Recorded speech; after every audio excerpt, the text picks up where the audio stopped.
ढोल गवार शूद्र पशु नारी सकल ताड़ना के अधिकारी। श्री रामचरितमानस की इस एक चौपाई ने पूरे देश में विवाद मचा करके रखा है। दोस्तों, श्री रामचरितमानस में ऐसी कई चौपाइयां हैं जिन पर देश में विवाद खड़ा हो रहा है। तो क्या है ये चौपाइयां, क्या है इनके सही अर्थ और क्यों हो रहा है ये विवाद, आइए जानते हैं मेरे साथ इस वीडियो में। मैं शुभम शर्मा आपका बहुत बहुत स्वागत करता हूँ मेरे YouTube चैनल सनातन ज्ञान में। चलिए शुरू कर। मित्रों, इस चौपाई पर एक विवादास्पद बयान देते हुए समाजवादी पार्टी के एक नेता ने कहा था कि श्री रामचरितमानस को बैन कर देना चाहिए और उसके पन्नों को फाड़कर जला देना चाहिए। तब से यह विवाद देश में खड़ा हुआ है और संपूर्ण देश में जगह जगह कुछ लोग इसके विरोध में तो कुछ लोग इन चौपाइयों के समर्थन में उठ खड़े हुए हैं। स्वामी प्रसाद मौर्य का कहना है कि रामचरितमानस की ये चौपाइयाँ महिलाओं एवं दलितों का अपमान करती हैं एवं ऐसी चौपाइयों को श्री रामचरितमानस से हटा देना चाहिए। स्वामी प्रसाद मौर्य का कहना है कि यह चौपाइयाँ श्री रामचरितमानस में महिलाओं एवं दलितों को अपमानित करने के लिए जोड़ी गई हैं, क्योंकि इस चौपाई में शूद्र एवं नारी को दंड का अधिकारी बताया गया है। जबकि इस चौपाई का समर्थन करते हुए कई साधु संतों एवं सनातनियों का यह कहना है कि इस चौपाई में ऐसी कोई भी बात नहीं कही गई है जिससे कि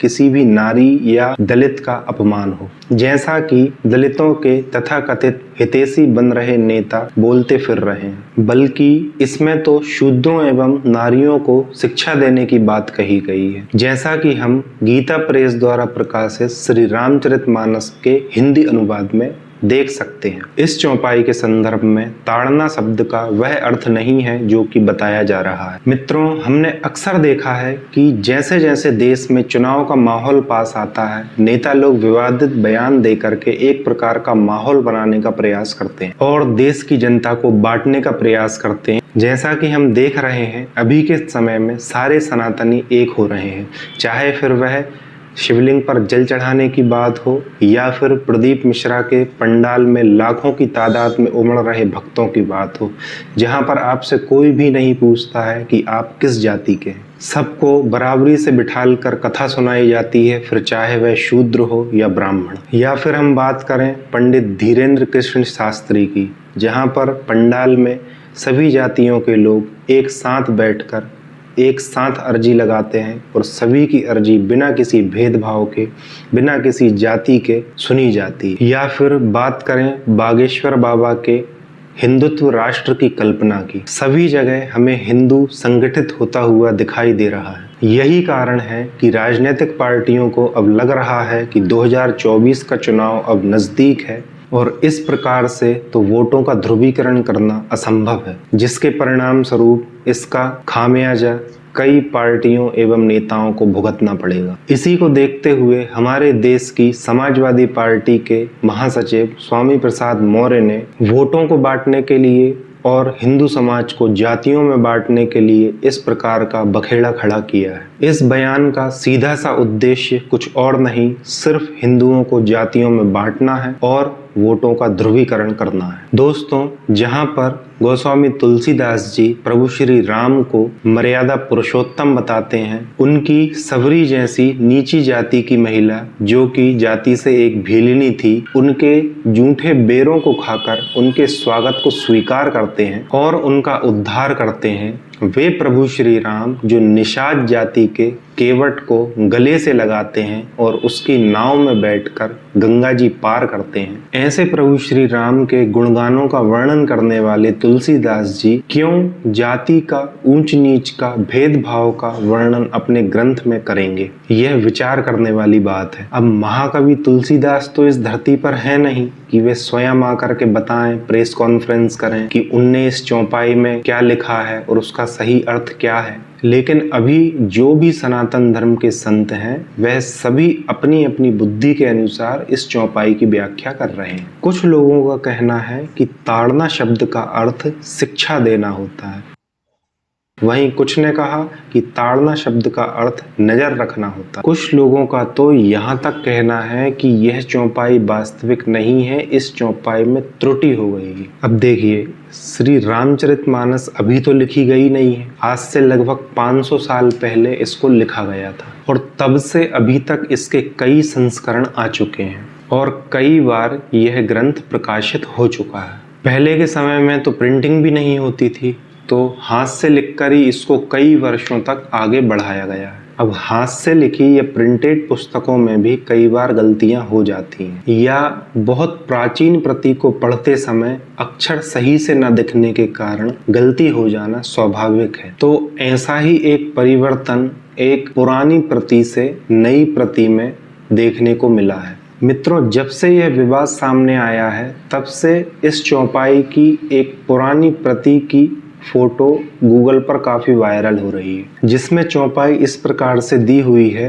कि ढोल गवार क्षुद्र पशु नारी सकल ताड़ना के अधिकारी। इसमें यहाँ पर शूद्र शब्द का प्रयोग नहीं किया गया है, जबकि क्षुद्र शब्द का प्रयोग यहाँ पर किया गया है। क्षुद्र शब्द का अर्थ होता है वह व्यक्ति जो धर्म का पालन नहीं करता है, जो बुरे कार्य करता है, उसको यहाँ पर क्षुद्र कहा गया है। जबकि शूद्र चतुर्वर्णों में से एक वर्ण होता है। इस शब्द का चतुर्वर्णों से कोई भी लेना देना नहीं है। और दूसरा शब्द आता है नारी। नारी का अर्थ यहाँ पर महिला नहीं है। नार यानी होता है जल और नारी यहाँ पर समुद्र को कहा गया है। यह वृत्तांत तब का है जब प्रभु श्री राम को अपनी सेना सहित लंका जाने के लिए मार्ग चाहिए था और समुद्र देवता जो है वो मार्ग देने के लिए तैयार नहीं थे। कई दिनों तक विनती करने के बाद जब समुद्र ने रास्ता नहीं दिया तब प्रभु श्री राम ने कहा कि अब बहुत हुआ, लक्ष्मण जाओ मेरे धनुष बाण लेकर के आओ, ये अब मैं इस समुद्र को सुखा दूंगा, भय बिन होए न प्रीत गोसाई। तो वहां पर यह बात कही गई है। उस समय फिर समुद्र देवता प्रकट होते हैं और वह प्रभु श्री राम से हाथ जोड़कर अनुनय विनय करते हैं और उस समय वह यह चौपाई बोलते हैं कि ढोल गवार क्षुद्र पशु नारी सकल ताड़ना के अधिकारी। कि ढोल गवार क्षुद्र यानी कि जो व्यक्ति बुरे कार्य करता है, अधर्मी है, और नारी यानी कि स्वयं समुद्र, ये दंड के अधिकारी हैं, क्योंकि उसने प्रभु श्री राम की विनती नहीं मानी, उनकी आज्ञा की अवहेलना करी, उनके बीच मार्ग में आया, उनको मार्ग नहीं दिया। तो इस वजह से समुद्र जो है वह स्वयं को दंड का अधिकारी बता रहा है।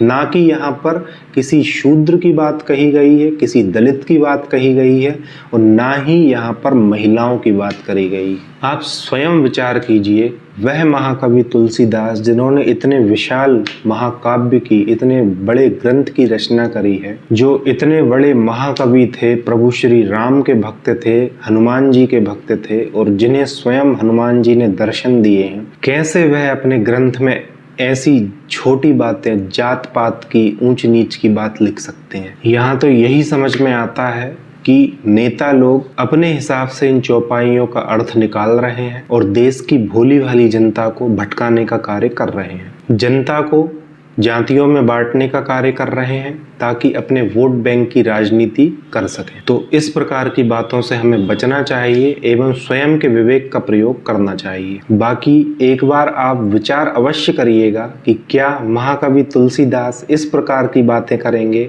जैसा कि नेता लोग बोल रहे हैं, या फिर जैसा कि हमारे देश के साधु संतों ने बताया वह महाकवि तुलसीदास जी के अर्थ थे। नमस्कार मित्रों, यदि वीडियो आपको पसंद आया हो तो इस चैनल को लाइक अवश्य करें ताकि ऐसे ही वीडियो आप तक पहुंच सकें। धन्यवाद।